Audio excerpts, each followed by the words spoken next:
So my friends over at Southwest Performance Parts, aka A-Team Performance Parts, sent over this new oil pan for the Duster here. It comes with pretty much everything you're going to need to get this installed. It comes with the oil pan gasket, pickup tube, all the hardware, and obviously the oil pan itself here.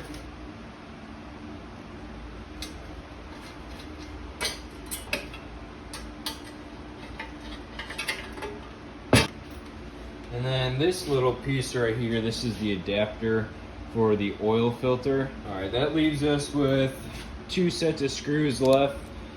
These gold anodized ones are for this little cap on the side here, and then the 2 Allen headed ones are going to be for the pickup. So there's this little gasket that just gets tossed on like so. All right, that's it. Fairly simple installation there. The last step will obviously be getting the pickup tube set in place.